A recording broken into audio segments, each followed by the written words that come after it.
Salut à tous et bienvenue dans cette toute première vidéo sur le jeu Erune. Donc on va voir ensemble la peinture et tout ce qui s'y attache. Donc on va commencer par le tout premier truc, donc ce qui est pas forcément très fun, c'est la préparation. Donc avant toute chose, avant de tout sortir, de tout se coucher et tout, moi ce que je fais en général c'est je prends une photo des boîtes pour savoir une fois peint comment les re-ranger parce que ça m'est déjà arrivé d'un peu galérer. Alors si vous avez déjà tout sorti et que vous avez oublié de le faire, comme je suis sympa, à la toute fin de la vidéo je vous mettrai les photos que moi j'ai fait et comme ça pourra vous aider à tout re-ranger. Donc on va s'attaquer à les barbages. Donc comme vous voyez ici en tout cas sur le socle il y a un petit machin de plastique. Donc quand la figurine est moulée et injectée, ça fait des petits trucs disgracieux. Donc là c'est sur le socle, c'est facile à enlever. Avec un petit couteau de modélisme, il faut gratter, couper, en essayant de pas trop enlever de plastique. Et ensuite on va regarder la figurine sur toutes ses coutures pour essayer de trouver des lignes de moulage.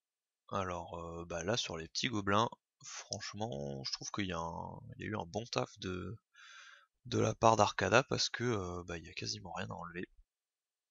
Et c'est le cas sur pas mal de figurines. Alors, les orques, par contre, eux, ils ont été un peu plus ratés. Du coup, je vais vous montrer les barbages sur une figurine d'orque parce que, il y a du boulot, comme vous pourrez le voir. Donc, on repère une ligne de moulage. Donc là, il y a aussi une carotte d'injection sur le bras, qui est pas très jolie. Donc on va essayer d'enlever, de lisser un petit peu. Voilà, et ensuite, la ligne de moulage, elle part de là. Sur le bras, on la voit. Sur l'épaule aussi.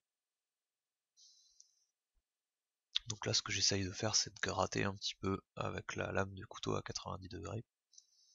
Vous pouvez essayer d'entailler un peu aussi, un peu plus, mais c'est plus risqué quoi. Mais pour les lignes de moulage récalcitrantes ça peut marcher aussi. Donc voilà, après comme c'est du jeu de plateau, c'est pas non plus. Enfin voilà, s'il y a une petite ligne de moulage qui traîne, moi perso je trouve pas que ce soit trop grave. Après pour une figurine d'exposition c'est plus embêtant. Mais voilà, on va quand même essayer de le faire le mieux possible. Mais c'est pas impossible qu'après sous couche, vous vous rendiez compte qu'il y ait encore des lignes de moulage qui traînent. Après c'est encore possible de les enlever après, mais c'est plus embêtant, parce que du coup ça va enlever la peinture et tout. On verra ça sur les prochaines vidéos de peinture, hein, s'il reste des lignes de moulage au moment de peindre. On les verra, et je vous montrerai comment on peut s'en débarrasser. Voilà, en général la ligne de moulage elle fait le tour de la figurine, donc elles sont pas trop, faut les suivre. Alors là, pour ce pauvre orc, il en a carrément sur le visage et sur la tête, alors ça c'est assez embêtant. Parce que ça se verra après, s'il y en a une sous les orteils, c'est moins grave, hein, mais voilà, mais sur la tête, on les enlève. Donc après là, c'est des lignes de moulage qui sont sur des zones lisses, donc c'est embêtant, mais on arrive à les enlever. Après, quand c'est une zone de pantalon avec des plis, ou pire de fourrure, en général, on les laisse et puis on fait semblant de pas les voir. Il n'y a pas beaucoup d'autres solutions à moins de tout couper et de tout resculpter, ce qui est pas franchement très fun et très facile à faire. Voilà, donc n'hésitez pas à repasser même sur celles que vous avez déjà enlevées, parce que souvent on a l'impression de les avoir enlevées, il y a du plastique qui est parti et tout, mais au final elle est toujours là. Voilà, ouais, on la voit bien sur la cuisse, sur la tête, sur l'épaule. Mais sinon globalement sur toutes les figurines de la boîte, je trouve pas qu'il y ait eu beaucoup de déchets. Alors, sur les figurines des héros, forcément, on va essayer de faire ça encore un peu plus proprement. Donc là vous voyez que sur la figurine de la guerrière l'épée est complètement tordue, donc je vous montrerai une astuce dans cette vidéo pour la détordre. Alors bon, spoiler alerte pour celle-là, j'ai pas réussi à détordre complètement parce que je sais pas comment c'est possible, mais je pense que le fait qu'il y ait deux gros points d'ancrage de l'épée dans la figurine, ça fait ça exerce des forces dessus qui pose un peu problème. Mais bon, j'ai quand même réussi un petit peu à la détordre. Enfin, en tout cas, je vous montrerai l'astuce qui marche pour la majorité des figurines, on va dire. Voilà. Sur le socle, sur à peu près tous les socles, il y a un peu des soucis. Alors, moi, j'aime bien que les bords de socle soient bien propres, donc je fais attention. Voilà, mais globalement, franchement, il n'y a pas trop de déchets, quoi. Alors, est-ce qu'elles sont toutes comme ça, ou est-ce que j'ai eu une boîte dont les figurines ont été particulièrement bien moulées? Je ne sais pas. Je sais pas si avec le vieillissement du moule entre guillemets, il finit par moins bien jointer et ça fait plus de lignes de moulage, je sais pas. N'hésitez pas à me dire en commentaire si dans votre boîte elles étaient aussi bien ou si elles étaient dégueulasses et que vous avez galéré sur les barbages. Je me demande. Voilà, la guerrière, il y a presque rien à part une petite carotte d'injection sur l'épée, quelques petites lignes de moulage sous le bouclier. Rien de bien méchant.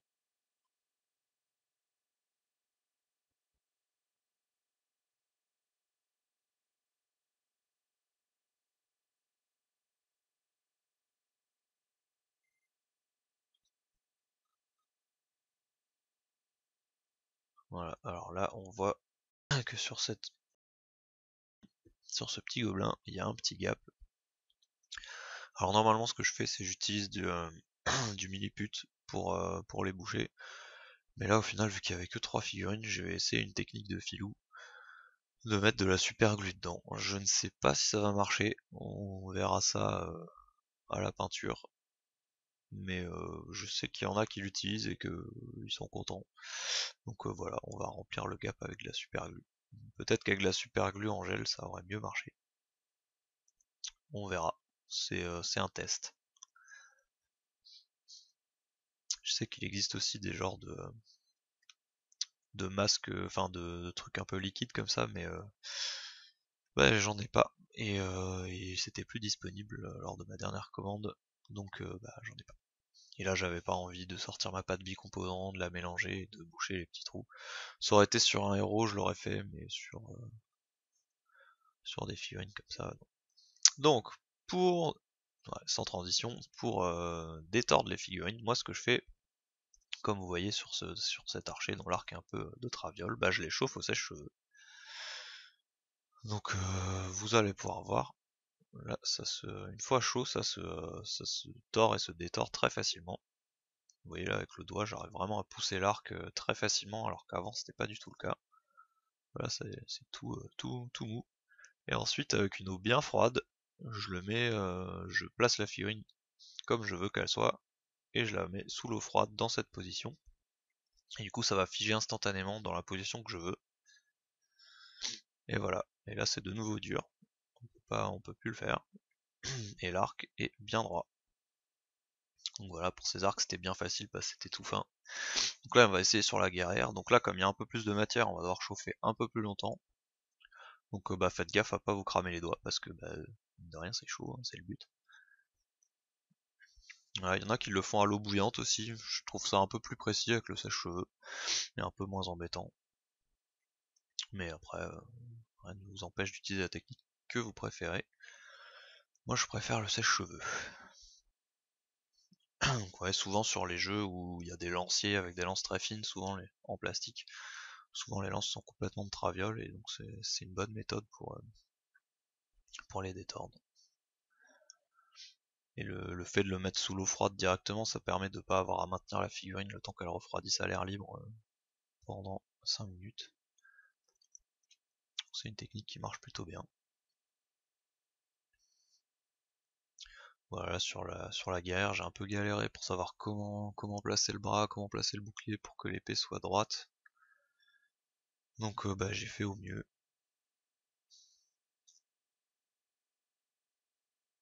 Hop, et on refroidit. Pouf. Sous l'eau.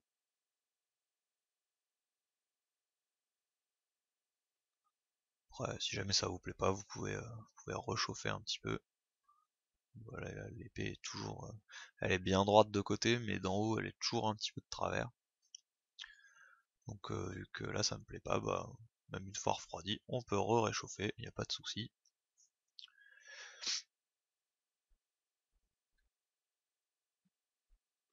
On recommence et on va essayer de faire que ce soit une épée et pas un katana si possible.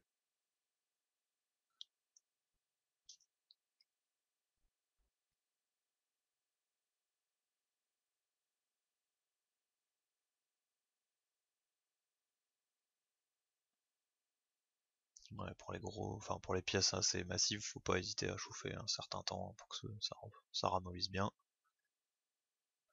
Ensuite, on la travaille, on essaye de mettre comme on veut.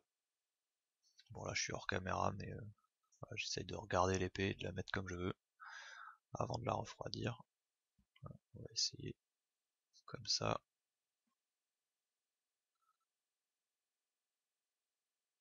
Tac.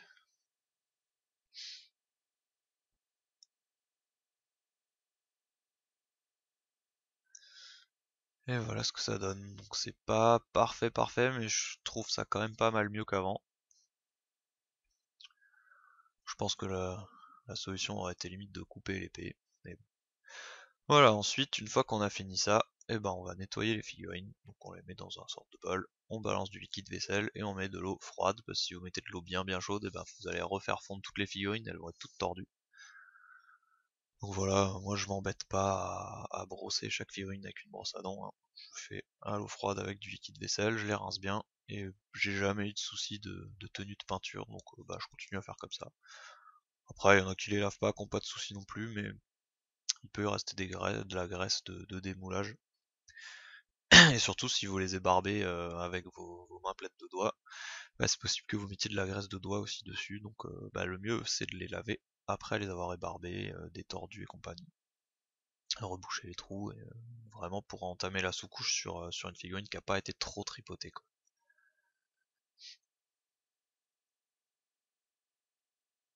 Voilà, hop, on rince bien. Et ensuite on va prendre des poignées de figurines qu'on va re-rincer une par, enfin pas une par une poignée par une poignée, pour être sûr qu'il n'y ait plus de savon. Et on va les mettre sur du papier absorbant pour les laisser sécher tranquillou.